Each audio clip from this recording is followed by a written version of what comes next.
I am in the city of brotherly love, a.k.a. Philadelphia, and I hope the Phillies lose in the World Series tonight to the Yankees. Why? Because evidently when the Phillies win, lots of horns get honked and drunken people do rebel yells in the middle of the street in the early morning hours.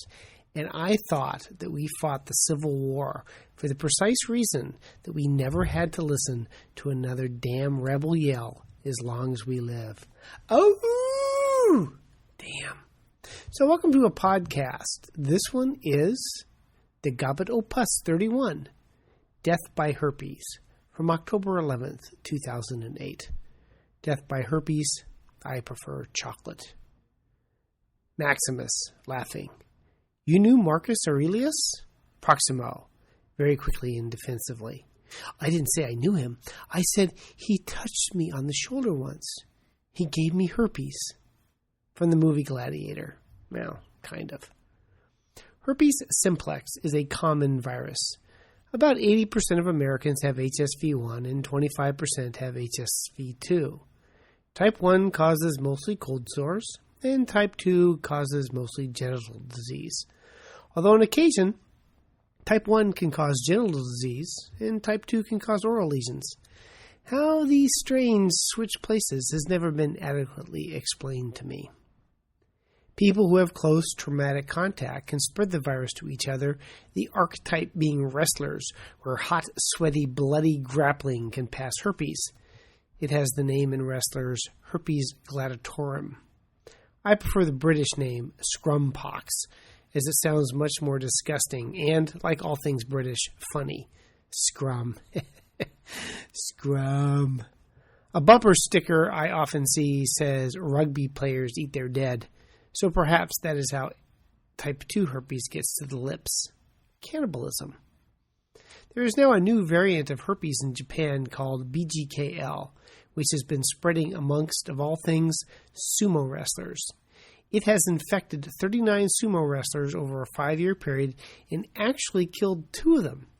Considering there are only about 700 professional sumo wrestlers in Japan, that's a pretty impressive fatality rate. How they died is not specifically mentioned. Pneumonia, hepatitis, maybe embarrassment, but it was apparently from the herpes infection rather than a secondary infection. BGKL is more virulent than your average herpes. This strain reactivates more often, spreads more efficiently, has higher virus levels in the lips and skin, and causes more severe symptoms than other strains. The photo on the interwebs shows widespread skin lesions, far more than you usually see with the more common strain of herpes. I wouldn't want to touch them, much less try to push them out of a ring. Sumo wrestlers live and train together, helping to increase the viral spread.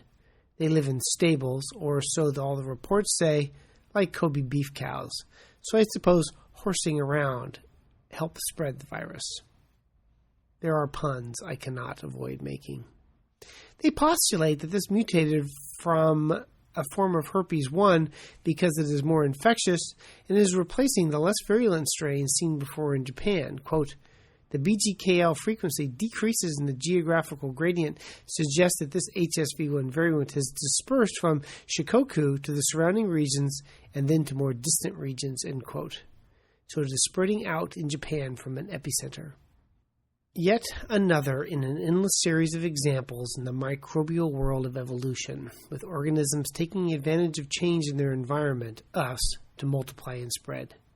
Staph does it, E. coli does it, even uneducated flus do it. Let's do it. Let's evolve.